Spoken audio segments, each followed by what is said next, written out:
దయగల మా స్వామి మా యేసయ్య, నీ బంగారు పాదములకై నీకు వందనాలు, స్తుతులు, స్తోత్రములు ప్రభా.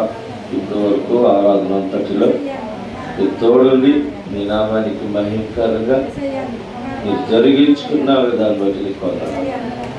వంటి వారిని మాకు నిలబడుచుండగా కొద్ది నిమిషాలు ప్రభా నన్ను నీ సిలువ చాటును మరుగుపరచండి. నా నోటిని మీ గోరగా వాడుకునండి.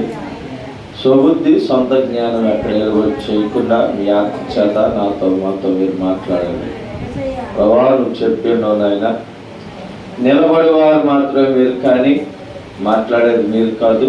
ఆయా గడియల్లో పరిశుద్ధాత్మ దేవుడు మాట్లాడతాడని చెప్పారు.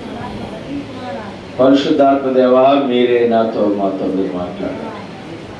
సూటిగా తేటగా ప్రభా మా హృదయాలకు సరిపడినటువంటి వర్తమానం మాకు దయచేసి ఆయన ఎత్తమైన వాటికి మా హృదయంలో నీరు కట్టి ఫలింపు దయచేసి నేను కలిగిన చెవులు గ్రహించుకున్న హృదయం నాకు మాకు దయచేయండి. నిర్లక్ష్యము, నిద్రాత్మ, వ్యతిరేకత, తిరుగుబాటు స్వభావం ప్రతి ఒక్క యాంటీ స్పిరిట్ని మీరు బంధించి ఈ స్థలంలో నీ ఆత్మను కుమ్మరింప చేసి నాతో మాతో మీరే సూటిగా తేటగా మాట్లాడి బలపరచండి. వాక్యంలో ఉన్న మర్మాలు, మూలాంతాలు నాకు మాకు తెలియచేసి ఈ విత్తబడే వాక్యం అందరి హృదయాల్లో నీరు కట్టి ఫలింపు దయచేయండి. యేసుక్రీస్తు నామములో అడిగి వేడుకొనుచున్నాం తండ్రి, ఆమేన్. మంచిదండి, మీ అందరికి వందనాలు. మనందరం కూర్చున్నట్లయితే మన పరిశుద్ధ గ్రంథం నుంచి లూకా సువార్త 21వ అధ్యాయము, లూకా 21వ అధ్యాయము. బైబిల్ ఉన్న వారందరూ చూడండి. లూకా సువార్త 21వ అధ్యాయము 33వ వచనం నుంచి చదువుకుందాం. ఆకాశమును భూమియు గతించును గాని నా మాటలే మాత్రము గతింపవు. మీ హృదయములు ఒకవేళ తిండి వలనను, మత్తు వలనను, ఐకిక విచారము వలనను మందముగా ఉన్నందున ఆ దినము అకస్మాత్తుగా మీ మీదకి ఉరి వచ్చినట్లు రాకుండా మీ విషయమై మీరు జాగ్రత్తగా ఉండుడి.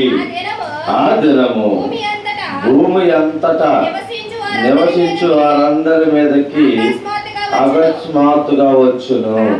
కాబట్టి మీరు జరగబోవు వీటి నెలను తప్పించుకొనుచు మనుష్య కుమారుని ఎదుట నిలవబడుటకు శక్తి గలవారగినట్లు ఎల్లప్పుడూ ప్రార్థన చేయించు మెలకువగా ఉండేదని చెప్పాను. చాలండి, ఈ పాయింట్ని అండర్లైన్ చేసుకోండి. దేన్ని అండర్లైన్ చేసుకుంటారు? మనుష్య కుమారుడు ఎదుట నిలబడి శక్తి పొందుకోవటానికి ఎల్లప్పుడూ మెలకువగా ఉండి ప్రార్థన చేసుకోండి అన్నది అండర్లైన్ చేసుకోవాలి. ఎందుకంటే మనకి చాలా మెలకు ఎక్కువ, అవునండి, చాలా మెలకు ఎక్కువగా ఉంటాం. ఎప్పుడు మీకు మెలకు ఎక్కువ కాదండి, జ్ఞానం కలిగి ఉంటాం. నిజం చెప్పండి, ఎప్పుడు మెలకు కలిగి ఉంటున్నారు? శారీరకమైనవి ఏమన్నా పోతాయి అంటేనో, శారీరకమైనటువంటివి మనం దాటిపోతుంటే మెలకు కలిగి ఉంటాం. ఆత్మీయ స్థితిలో మాత్రం నిద్రపోతులుగా, గురుడ్డివారిగా ఉంటున్నాం. ప్రియుల, శారీరకమైనవి పోతే మళ్ళా సంపాదించుకోవచ్చు, కానీ ఆత్మీయని కోల్పోతే మళ్ళా సంపాదించుకోవటం చాలా కష్టం. అందుకని మెలకు కలిగి ప్రార్థన చేయండి అంటున్నట్టు. ఎంతమందిని మెలకు కలిగి ప్రార్థన చేస్తున్నాం? ఎంతమందిని దేవుడి ఎదుట సాగిలపడి ఆయనే నా తండ్రి, నాకు ఆయన తప్ప ఎవరు సహాయం చేయరు, ఆయన చేయగల సమర్థుడు అని ఎదురు చూస్తున్నామండి. చూస్తున్నామా? నిజంగా తలనొప్పుంటే చర్చికి రావు, జ్వరం అంటే చర్చికి రావు. కారణం ఏంటంటే రాలేనండి, నీరసంగా ఉందని చెప్తాం. కానీ దేవుడు భారం వేసి ఉంచు, దేవుడు ఖచ్చితంగా కార్యం చేస్తాడు. చర్చికి వచ్చి తిరిగి వెళ్ళేలోపు కార్యం చేయగల సమర్థుడు ఆయన. నువ్వు నమ్ముట నీ వల్ల అయితే సమస్తము సాధ్యమే. అయితే మనం నమ్మాలి. అందుకే నేను అంటున్నాను, చూడ ఆకాశమును భూమియు గతించును కానీ నా మాట ఏమాత్రము గతించదు. ఆయన మాట అక్కడ తప్పిపోదు. సున్నైనను పొల్లైనను తప్పిపోదు. మనకి అన్నీ తెలుసు, అంతా తెలుసు, కానీ నమ్మము. ఆయన విషయంలో గుడ్డిగా నమ్మాలి.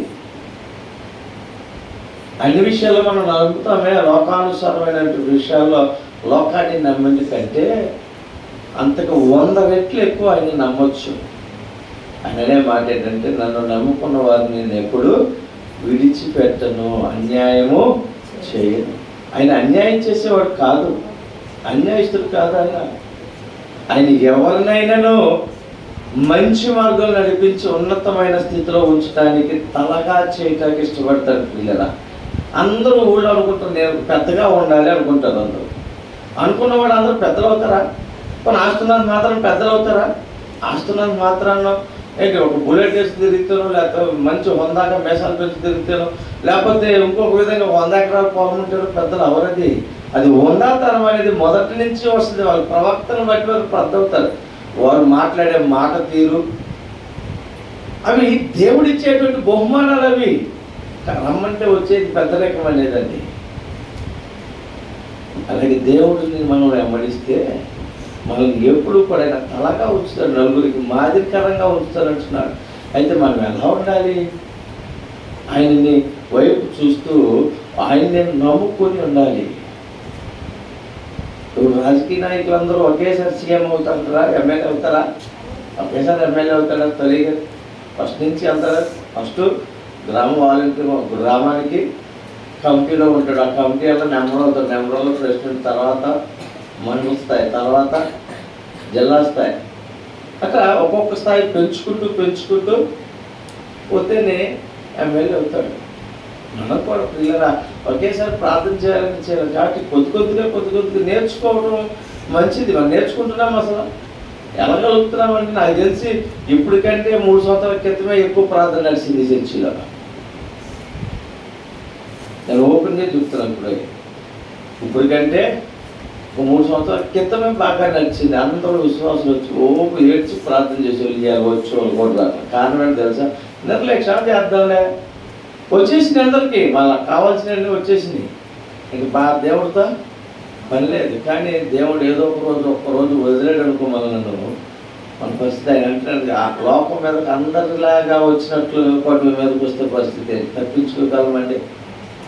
తప్పించుకోవడానికి తగినటువంటి జ్ఞానం ఉందా మన దగ్గర? తుఫాను హెచ్చరిక చెప్తే 10 రోజులకు సరుకులు పెట్టుకుంటున్నాం. అంతకంటే విలువైన హెచ్చరిక ఇస్తున్నాడు ఆయన. అకస్మాత్తుగా వచ్చి వచ్చినట్లుగా మరి నువ్వు సిద్ధపడి ఉండని ఆయన హెచ్చరికలు ఇస్తున్నాడు మనకి. మరి ఉన్నామా? హెచ్చరికను ఫాలో అవుతున్నామా? భయమే లేదు. రాని పోతే రేపు 2 అంటున్నాడు దేవుడు కాదు. ఎవరిని కలిపినా, చర్చికి వెళ్ళే వాళ్ళైనా, మసీద్కి వెళ్ళే వాళ్ళైనా, ఏంటి రామందిరికి వెళ్ళే వాళ్ళని, ఎవరినైనా ఏదో పరిస్థితి స్వామి రేపు ఎట్లా పరిస్థితి పోనే పోతే రేపుకి ప్రతి వాడు చెప్పే మాట అయితే ఏంటంటే నిర్లక్ష్యం వచ్చేసింది. పోనే చస్తే చేస్తాం ఏంటంట అంటే దేవుడు సృష్టించిన దానికి ఇక్కడ అనుభవించి బ్రతకమనే కదా అనుభవిస్తున్నాం. ఏది ముందు దాగి అంటే తినేసి తాగేసి పాపం చేసేసి అదే అనుభవించడం అంటే అదేనండి? అది ఆనందమా? అది ఒక పాటు మాత్రమే. నీకు తినటానికి తిండిచ్చాడు, ఉండటానికి ఇల్లిచ్చాడు, నీ భాగస్వామిని నీకు ఇచ్చాడు. నువ్వు ఆనందంగా గడపడానికి నీకు ఒక భాగస్వామిని, నీకు ఒక భాగ్యమైనటువంటి ఒక మగవాడికి ఆడవాడిని ఒక తోడిచ్చాడు. వారితోటే ఆనందించాలి. ఇవి పోయినాయి. ఇవన్నీ పోయి రావడం ఎట్ట అయిపోయిందంటే ఎట్ట కూడా బతికేంత లేదు. ఇడుగవుతాడు అడుగుతాడు అంటే తయారైపోయింది.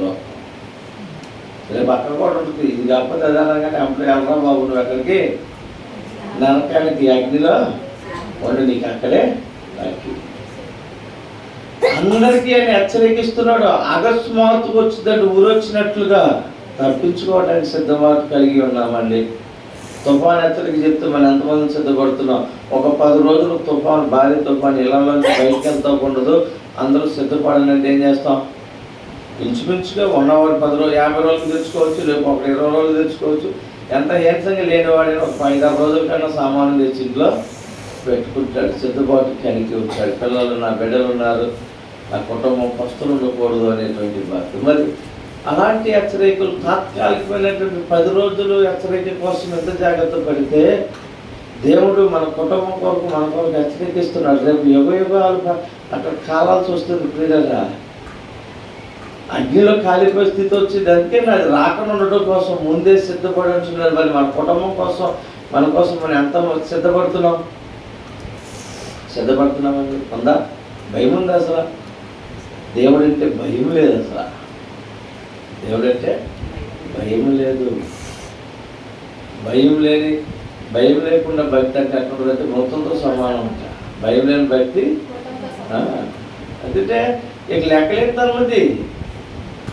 వాళ్ళు కనపడినప్పుడు మాత్రం చూడండి, కొంతమంది నేను స్కూల్కి వెళ్ళినప్పుడు మాస్టర్ ఎదురైతే మాత్రం చాలా వినయం చదువులు నుంచున్నాడు. ఆయన అది జరగడం పాపమే కాదు, ఆయనే కామెంట్ చేసేవాడు. అది నాకు చదువు అక్కడ ఎవరు లాసిపోయాడు? నేను లాసిపోయాను, మాస్టర్ లాసిపోయాను.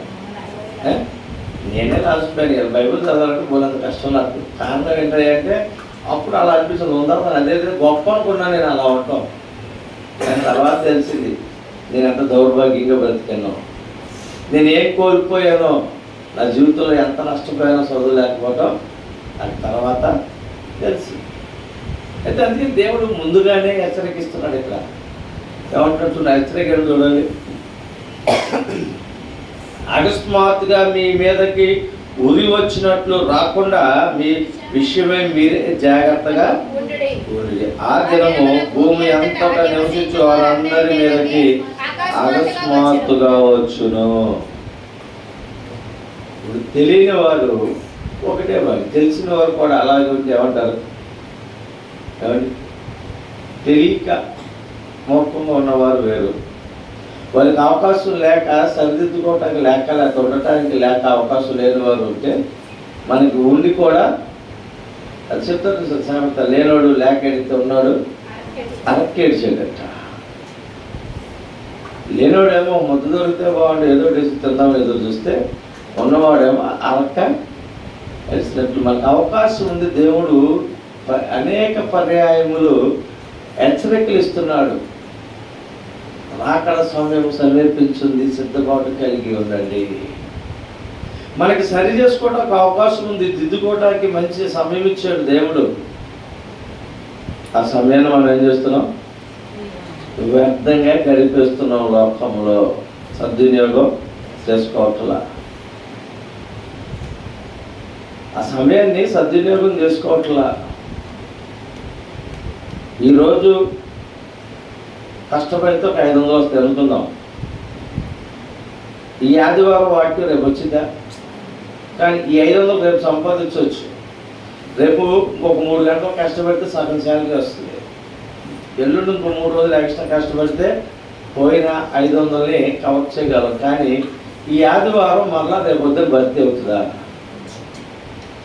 మరి వాళ్ళకి దేవుడు ఎక్కువయ్యాడా, పని ఎక్కువైందా? జనాలు చెప్పండి. మొన్నటిదాకా పనులు వచ్చినట్టుగా వచ్చారు జనం. ఇవాళ పనులు జనం వచ్చారా? కారణం ఏంటంటే పని. ఇప్పుడు పని దేవుడి కంటే, ఈ దేవుడి కంటే ఆ దేవుడు ఎక్కువైపోయాడు. ఏ దేవుడు? ఆ దేవుడు డబ్బు దేవుడు. అది దెయ్యముడు, దేవుడు కాదు డబ్బు. రేపు దినాన్ని నేను పతనం చేస్తుంది, జాగ్రత్త. అది దేవుడిని దాన్ని వెంబడించి పరుగులు పెడుతున్నామేమో, నరకానికి తీసుకుపోతే జాగ్రత్త. అది పాపం వైపు నడిపిస్తుంది, అది మోసం వైపు నడిపిస్తుంది. అది మన కుటుంబాలను అల్లుకల్లాగా ఎడదీసేసిద్దండి, కుటుంబాన్ని కలపదండి. గమనించండి, మీరు పరిశీలన చేసుకోండి. ధనం పెరిగే కొద్దికి కుటుంబాలు గలిబిలైపోతాయి, కుటుంబాలు ఏరుబాటు అయిపోతాయి. డబ్బులు తక్కువ ఉన్నప్పుడు చిన్న ఇల్లు, అప్పుడు అందరూ ఎక్కడ ఉంటాం? అందరూ ఒకసారి తింటాం, ఒకసారి. డబ్బులు పెరిగాక ఇల్లు పడగొట్టి ఇల్లు కడతాం. అప్పుడు కూడా ఇట్లాగే కడతారు. ఒక గదితో, ఒక హాలుతో 4 గదులు, 4 వంట గదులు, 4 బెడ్రూమ్లు, 2 హాళ్ళు. ఎవడి గది వాడిది, ఎవడి మనస్తత్వం వాడిది, ఎవడి ఫోన్ వాడిది, ఎవరి టీవీ వాడిది. అన్నీ ఎవరి వారివే సపరేట్ అయిపోయింది. కారణం ఏంటి? ధనం పెరిగింది. ఉందా అనుకుంటున్నారు, దాన్ని ఉందా కాదు, మనకి ఎడబాటు పెరిగిపోయింది. అలాగే దేవుడికి మనకు కూడా దూరాన్ని మనము పెంచేసుకుంటున్నాం. ఈ డబ్బు వ్యామోహంలో పడి దేవుడి ప్రేమను వదులుకుంటున్నాం. ప్రియులరా, రేపు దినాన్న అకస్మాత్తుగా ఉరి వస్తే అందులో కొట్టుకుపోతాం. జాగ్రత్త. తప్పించుకోవటానికి తగినటువంటి జ్ఞానం ఉండాలి. ఇప్పుడు కృష్ణానదో లేదు మన కృష్ణకాలం అనుకుందాం, ఎప్పుడు పుట్టప్పుడు నీళ్ళు లేనప్పుడు కాబట్టి వాటి ఇటు నడిచేసాం, ఇదేసాం, చిన్నగా షడనగా ఉప్పు నీళ్ళకి వచ్చేసింది. ఈత రాజు అప్పుడు ఆ పరిస్థితి తప్పించుకోగలరా? అదే ఈతగాడైతే ఈత వచ్చింది, దాంట్లో దిగాడు అనుకోండి, అది అంత ఎత్తు వచ్చి చేయగలరా? ఏదో ఒక రూపంలో తప్పించుకుని పక్కకి వెళ్తుంటాడు. సిద్ధపాటు కలిగిన వాడు మాత్రం ఎలా ఉంటాడు. ఇక్కడ స్థితి ఎప్పుడు రాకడ వస్తుంది ఎవరికి తెలియదు. ఎవరో ప్రాణం రాకడ దాకా కాదు, ఎవరో ప్రాణం ఎప్పుడు పోతే ఎవరికి తెలియదు. ఎవరికి తెలుసా? చెప్పగలరు ఎవరన్నా, నేను ఇంకో 100 సంవత్సరాలు బ్రతుకుతాను, నాకు ఇంకో 10 సంవత్సరాలు గ్యారంటీగా బ్రతుకుతానని ఎవరికి తెలియదు. కాబట్టి ఈ మట్టి శరీరంలో ప్రాణం ఉండగానే మనము దిద్దుకోవటం నేర్చుకోవాలి. రాత్రి కాలం చెప్పుకున్నాం, డబ్బుకి ఏముంది? నామినీ ఉన్నాడు లేదా? డబ్బుకి మన బ్యాంకులో డబ్బుకి నామినీ ఉన్నాడు, పోస్ట్ ఆఫీస్లో డబ్బుకి నామినీ ఉన్నాడు, LIC కడితే నామినీ ఉన్నాడు. ఏంటి బ్యాంకులో మనం డబ్బులు తీసుకుంటే మనకు ఇంకొక షూరిటీ ఉన్నాడు. ఏంటి? ఆయన పోతే నేను కడతా, అది కట్టకపోతే. అన్నిటికీ ఒక నామినీ ఉన్నాడు. మరి మన ఆత్మకు నామినీ ఉందా? నేను ఇక్కడ ఈ మట్టి శరీరం ప్రాణం ఇస్తే వెంటనే నేను పరలోకం వెళ్ళగలను, లేదు నరకానికి వెళ్తాను. మనకని ఒక నామినీని పెట్టుకున్నామా పరలోకాన్ని? ఉందండి. ఇంత సంపాదించుకుంటున్నాం కదా, ఇన్ని ఆలోచనలు చేస్తున్నాం కదా, రేపు దినాన్న డబ్బు కోసము మన బిడ్డలు మన నామినీ పెట్టుకుంటున్నాం. నామినీ కదా, నేను పోతే నా బిడ్డలకి చెందాలి అని, అలాగే నేను చనిపోతే పరలోకం వెళ్ళాలి అని ఒక నామినీని పెట్టుకున్నామండి. ఆలోచన ఉంది అసలు? నేను పోతే నాతో పాటు నా బిడ్డలు కూడా పరలోకం రావాలి, వారికి అదే చెందాలని దాన్ని సంపాదించుకున్నామా? తప్పించుకోగలిగామా? అసలు ఏ రోజున ఆలోచన చేసామా? అసలు మన లోకంలో అన్నిటికీ నామినీ పెడుతున్నాం, షూరిటీ పెడుతున్నాం. మన ఆత్మకు షూరిటీ ఉందా? మనం చనిపోతే పరలోకం వెళ్తాం నామినీ ఉందా మనకి? నాకు దాన్ని రిజర్వేషన్ చేయించుకున్నామా? తెనాల్లో పాస్టర్ గారు ఉన్నారు, తెనాలి కదా, మామయ్యగిరిలో. ఆ నాన్న బ్యాంక్లో ఉండే డబ్బులు 30,000 40,000 గొప్ప. చనిపోతూ ఇంకొక ఆమెతో ఉండేవాడు, ఆయన ఆమె పేర్లు పెట్టాడు.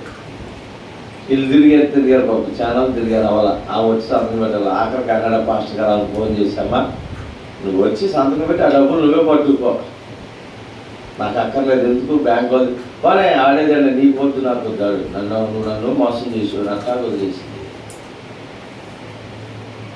మరి మామూలుగా అయితే వదులుతారా?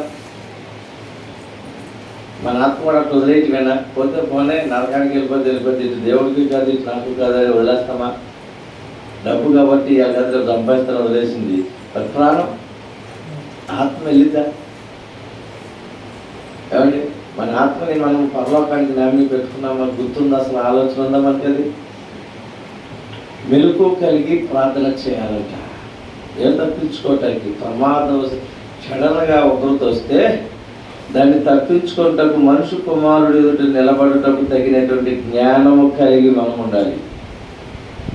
అట్టి జ్ఞానమును సంపాదించుకోవాలి. సంపాదించుకున్నామండి జ్ఞానాన్ని. మనము జ్ఞానం ఉందా మనకి?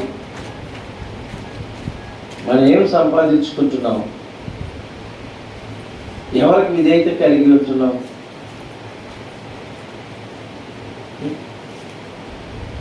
మన అన్ని విషయాల్లో దేవుని సంపాదించుకోవాలండి. మొదట ఈ లోకంలో ధనము, బంగారము ఇవన్నీ ఎంత సంపాదించుకున్నా తరిగేవి కదా, అటు ఉండేవే.